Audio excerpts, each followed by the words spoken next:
Hey, Michelle with Treecat here. Good morning, good afternoon, good evening, depending on what time you're watching this. I hope you're doing well today. What a week it's been, right? We here at Treecat, we're on full whack-a-mode mode this week because, well, there was a big thing that happened. The Amazon thing that happened, right? AWS, there was an issue. Some programmer, I guess, on the East Coast, on their East Coast region, did something with their DNS and basically caused, I don't know how many people, it's like 200 companies, 40 million or 4 million users to lose like 15 to 20 hours of their internet, their cloud connectivity. So that was kind of a big deal, right? Why is this important to you? Well, I don't know if you were affected by it. Here at Treecat, we did not get directly impacted because we're not, part of that East Coast region, and we're not part of that cloud. So luckily, we weren't impacted in that way, but we were impacted indirectly for sure. Because this week, the week of October 20th through October 25th, 27th, I guess, experienced the largest amount of bug reports, reversion reports, and glitch reports that we've ever experienced in the history of Treecat. So yeah, the good news is that our development team was right on it. And I'm so proud of the way they responded, how fast they responded.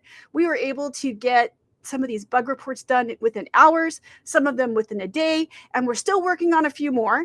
But I think, we got to give ourselves a little pat on the back because, I'm just super impressed with how well our team responded to what was going on. Because it is, as much as you guys might not realize it, a lot of companies are dependent on microservices or open source libraries or things like DNS, right?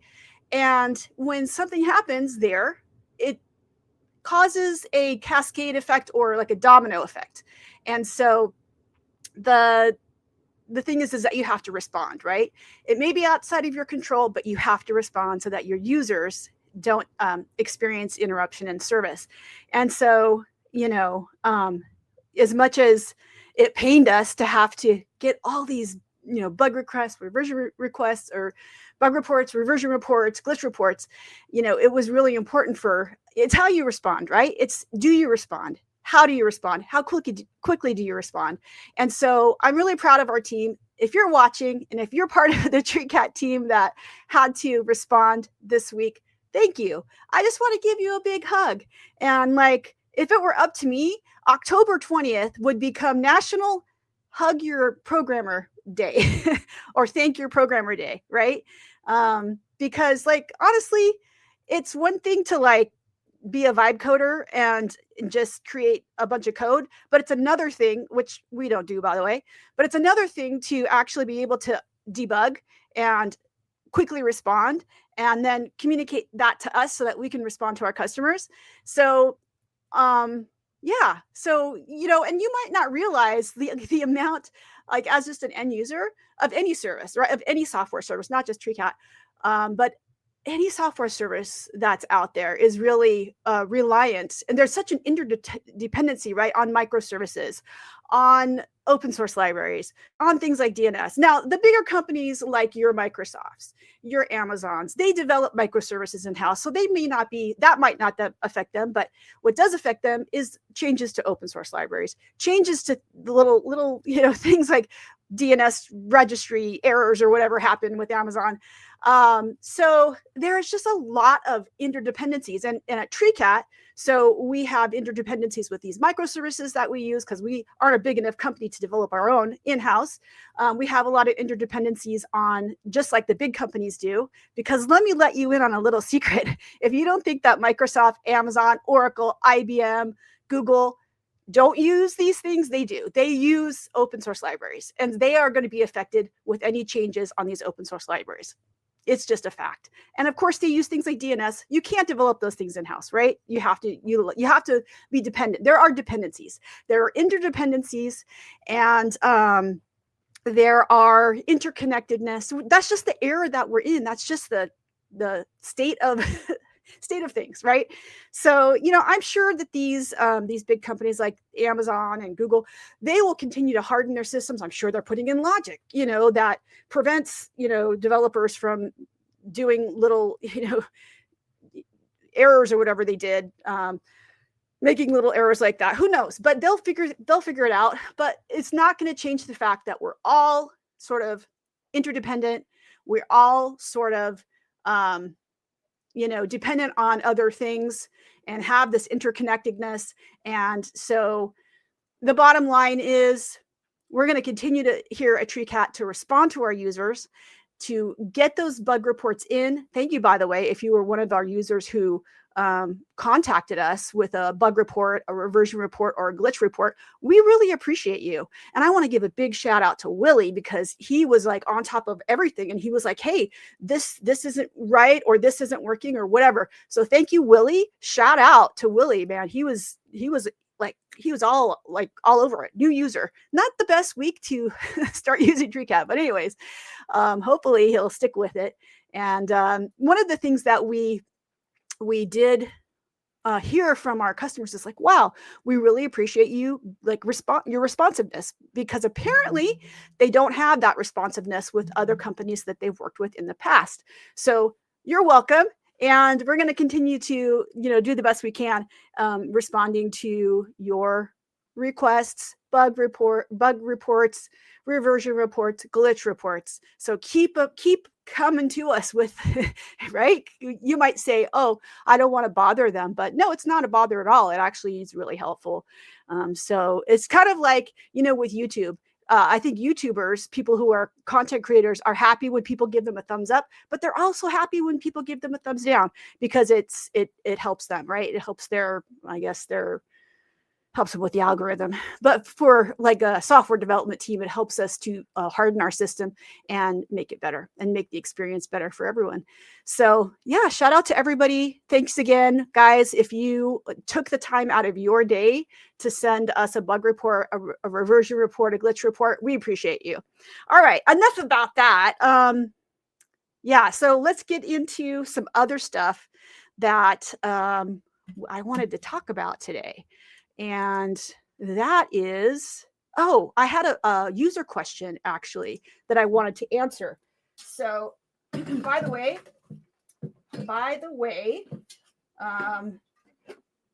the chat lines are open. So if you have a question, feel free to post it. But a lot of people aren't up at this time of day, and they sleep in, so they might not be watching. But if you're watching and you want to pose a question, feel free. So, because I've got it here, so I can, on my tablet, so I can see all the myriad questions that could come in. But here's a question from that we got that I thought was worth answering. The question is, hey, Poshmark recently changed its search algorithm, right? And it went from being a just-in search algorithm to more of a agentic way of that their customers can search for items, which is a good thing, right? I've definitely noticed more sales on Poshmark since they implemented this. So, but it does change how items are being discovered.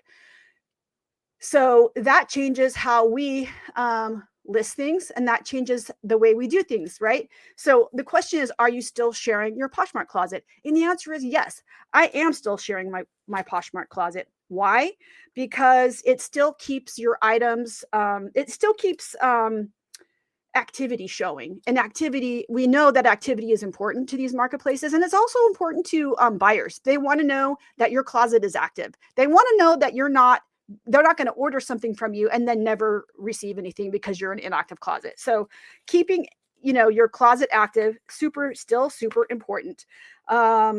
Let's see, Posh parties. They're still doing Posh parties. And so sharing at Posh parties is still really important. So I have my bot sharing at Posh parties. It's still super important. Yeah, well, I'm actually still receiving notifications on items that haven't been shared in a while. So I'm still getting notifications from Poshmark. Hey, you haven't shared this in a while. Do you want to share this?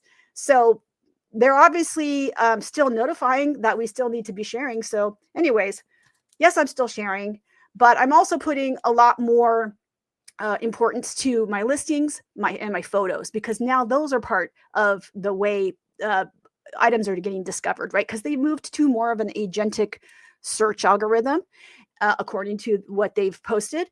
And so they're looking to make sure that your photos are crisp and clear and don't have a lot of background noise.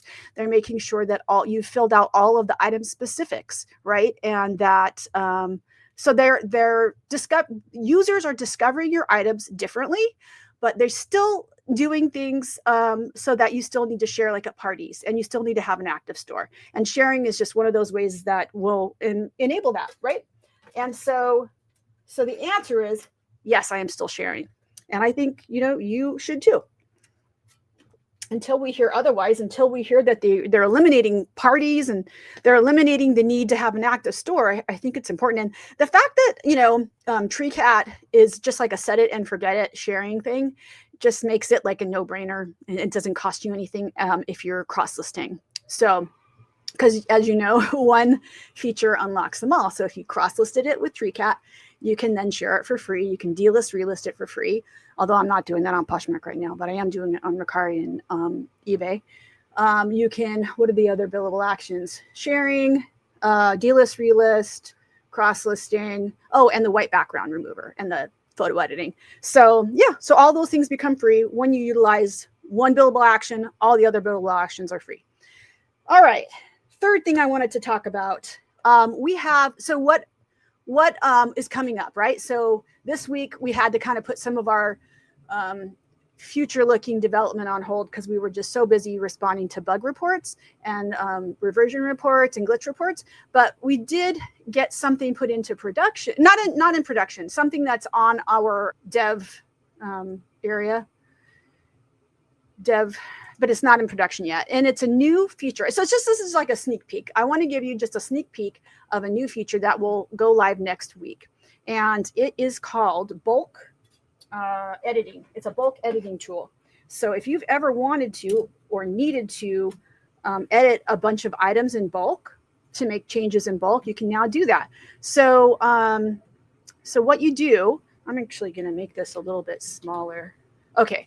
Hopefully you can still see that. So what you do if you want to use this bulk editing tool, which will go live next week, go into production next week, is you just select the items that you want to make the bulk changes to. Okay, and maybe I'll select some that are down here as well. And maybe my intention is to change only a few things, but there's options. So there's this new button here that says bulk edit 8 items. So I've selected the items that I want to bulk edit, and I click on it, and then I have options. So you don't have to do all of these things. You can do some of them. You can just do one of them. But the options are, let me make this a little bit bigger. You can, oops, I just made it smaller. There we go.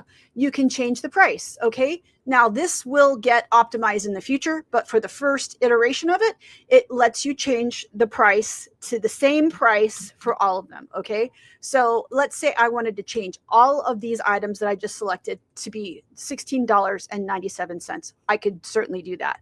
And it will then change all those items to that price. Now in the future, we'll have more sort of repricing. So you can choose the percentage or the dollar or cent amount. Yeah, you can select. Oh, that's the other thing, is you can select marketplaces. I was just reminded about that. So you can go and say, oh, I just want only on eBay. You can say, I just want it on eBay to change these things, or just on Mercari to change the price to this. So you could just say, actually bulk edit, select the marketplace that you want to make the changes on. One marketplace at a time. Okay, so you can make changes one marketplace at a time. So let's say on eBay, I'm going to change all my prices to like $16.97. And so then you just say apply to selected items. Or let's say like on Mercari, those items that I selected, I can say on Mercari, I'm going to change the category. So I'm going to change the category to women's underwear all underwear. And that's going to be what I'm going to change. That's the change I'm going to make. Or let's say you go and you say, I want to take those same items, and on Poshmark, I'm going to change the category to women intimates and sleepwear, and then shapewear, right? So there's those options as well. Or you could be like, hey, on Whatnot, I want to change it to, like, maybe it does contain hazardous materials or what have you. It's very flexible. It's very there's a lot of things that you can change, and this is just the first iteration of this bulk change. So you'll be able to try that out next week. And anyways, to apply it, you just click the apply to selected items button, and that's how it will work. So it's who is this going to be helpful for? Well, I think it will be helpful for big users who have a lot of the similar items, or even small users who might have a lot of similar items and they need to make large changes in bulk. So anyways, that's really cool. We're still, constantly upgrading, making things better, adding new features, in addition to responding to, bug reports that may come up and that may need to have, all hands on deck.